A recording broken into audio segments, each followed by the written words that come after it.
Hey guys, it's Patrick Hall with Fstoppers.com, and as many of you know, I am a pro photo shooter. I have a whole studio full of pro photo lights. Recently, they reached out to me and asked if I could use one of their B10Xs, which I already own, and show some of my favorite OCF softboxes and how I might use them out on location. I just happen to have a photo shoot booked for a high school senior, and so I thought, why don't I film this little photo session with Jennifer and show you some of the one light setups that I like to use out on location, and maybe one of these setups will resonate well with you and you can start using it in your own photography. Let's jump right into it.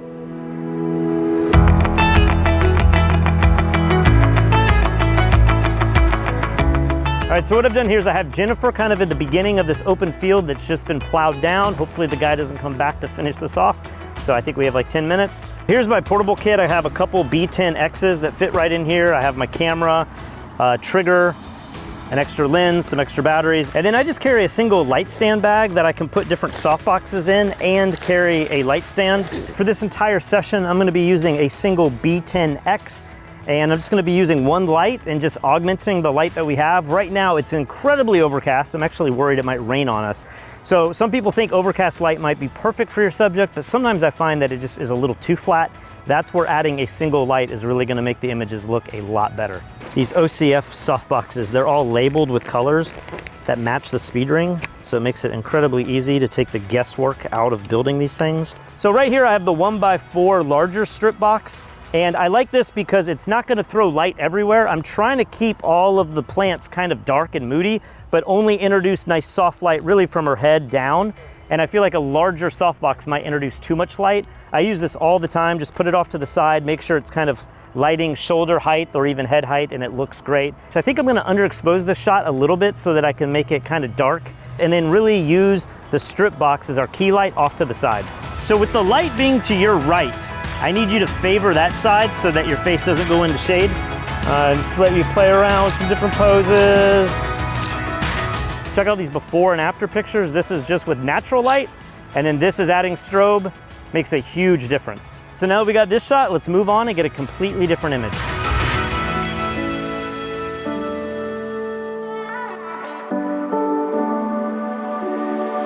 So for this next shot, I'm gonna be doing a very simple 3/4 or headshot type of look, and we don't need light all over the place, so I can get away with a much smaller light modifier. This is the 2-foot OCF Beauty Dish in white. I absolutely love this. You can put this baffle on front to soften it up, or if I take this off, I can create a little bit harder light, and then this panel is gonna block all the direct light from hitting her. So one thing that you're gonna notice different with this light modifier is there's this little panel, and if you were to somehow come like over here, you could start to see the light. But what I want you to do is just kind of make sure the light's hidden behind that. And then come a little bit closer. The trick to this is always to have you within like a 3 to 5 foot distance. If you get too far away, it's gonna not really be that effective. But if you're too close, we're not gonna have enough light hitting your whole face.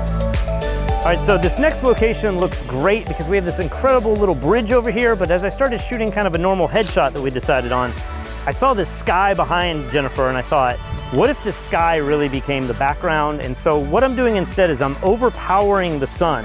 And I'm doing that by shooting at a small aperture. I'm shooting at f/14, so it's gonna give a lot of depth of field. I'm shooting at 1/250th of a second and an ISO 100.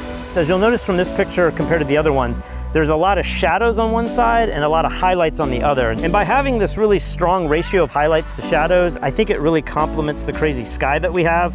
These look incredible off the camera, but once we adjust them in Photoshop and kind of give them an overall look, I think these are gonna look incredible. I mean, look at that, that's pretty awesome. Yeah. We also have the lake behind her, so I just think it looks really, really nice. Now, in many cases, you could take some of the images that I'm gonna take in this video with natural light, and I'm gonna show you some of those as well, but this is one of those situations where there is no way you could accomplish this type of lighting look with natural light. You're either gonna get her exposed perfectly with a pure white background, or you're gonna get the sky looking good and she's gonna be a silhouette. What I like to typically do is just carry one of these speed rings and then bring a few different modifiers, and that way I can stay pretty lightweight. These don't take very long to break down and build up, and so I can just take this apart throw it in my bag over here, grab another light modifier as I need it. Obviously for this shoot, I'm trying to go through as many light modifiers as possible, but sometimes it's good to have as many as you might need just in case you find yourself in that one situation where you need something different. All right, so Jennifer is currently changing. She is some kind of athlete in high school, so she wants to do something a little bit more sporty. And so I'm going to use a strip box now, and I think what I can do is use that same sunlight that we used for the crazy background. I'm hoping the sun comes out just enough to where I can use that as the fill, and then that will allow me to use one of my strobes as a backlight. When shooting athletic wear, a lot of times it's good to have like an edge light that kind of comes from behind. But when doing a backlight, you really don't need that much light. A little goes a long way, so something like this works perfect. So I think she's ready now. Let's go ahead and get our lights set up and see how we can make this image look a little bit different than the natural light we're presented with. So we've placed Jennifer right here on this rock, and as you can see, the natural light looks great on her. I don't think we really need to add any more lighting, but to make this image look a little bit more like an athletic shoot, I'm actually gonna use my strip box behind her to help edge her out and not use it as a key light, but use it as a side light.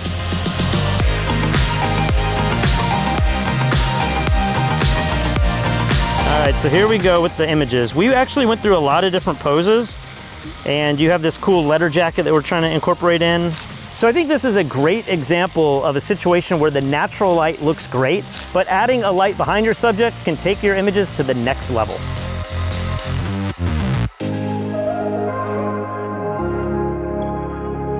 All right, for this final shot, you can't tell, we are running out of light. So in many cases, instead of trying to get an exposure for the dying sun and you're just barely pulling up any bit of color, and then you're using a flash strobe to light up your subject and there's a real big discrepancy there. Instead, what I like to do is simplify my scene so that I can light the entire thing with a relatively large softbox, and that way the image will look much more naturally lit and it's not gonna look like flash photography at the end of the day. So even though we are at the beach and we have this incredible scene back here, I think the image is gonna look a lot better if I simplify, put her in the shade, and light the entire scene with one large softbox like this. So I always keep a grid on my softboxes because I'm always using these in the studio and I need to contain the light because I have a relatively small space. But out here, it's really not gonna make much of a difference. In fact, I might actually take this off so that I get the softest light that kind of fills in the whole scene. And so for this shot, I don't think we need the grid at all. What I love about the B10X in particular is it has a really powerful modeling lamp. So when the sun does set and it starts to get a little bit darker, it is nice to light my scene, just if nothing else for autofocus, or if you're gonna be shooting video. Now what's also great about this is it has the bicolor LED, so if it's a little too warm, I can cool it down and match the ambient temperature perfectly so that it looks great for both photos and video. Now this is basically like a senior portrait, and we've done a lot of different looks. Jennifer here does a lot of modeling, and I've seen your pictures. A lot of it is like swimwear type stuff. So we figured we'd end the shoot here on the beach, and then hopefully you're gonna leave with a large variety of images from you being out in a field to a dramatic headshot to the athletic wear, and then finally a swimwear shot here at the beach. So before it gets too dark here, let me bump my ISO up and slow my shutter down to take a natural lit shot just to show you how dramatic this is gonna be. Now maybe I could pull that up in Lightroom and actually salvage that image, but you can see it's pretty dark and it's pretty blue. So now I'm gonna turn on my strobe, set my ISO back down to a reasonable level, bump up my shutter a little bit. And so straight out of the camera, first shot, strobe on, strobe off. I mean, you can see, I can't even shoot right now to take in an image that you wouldn't necessarily know was taken almost in complete darkness. So as you can see, the light is super soft. It's almost directly above camera, and I think this looks great. I'm probably gonna shoot even more images of this, but let me go ahead and put it off to the side just to show you how important it is to place your light where you want it. This is gonna create a completely different look, still using really soft light. And if I put these two images up on screen, I think I might like the position of this light even more. I'm gonna just get rid of some of the plants so it doesn't cast too much of a green cast on there. And then because the light is off to your right, you can go ahead and just favor this side just a little bit. You don't have to go too far with it. All right, so there you go, 4 different looks. In some cases, we just augmented the great natural light that we had, and then in other cases, we used the strobe to create images that literally just would not be possible if we just used natural light. So I love the B10X system. Not only is it extremely powerful, but it's extremely portable. As you've seen, I've walked around with no assistant, just using one light stand, a bunch of light modifiers that fit in my light stand bag, and then just one roller bag that contains some extra batteries and my camera and a few lenses. It can't get any easier than that.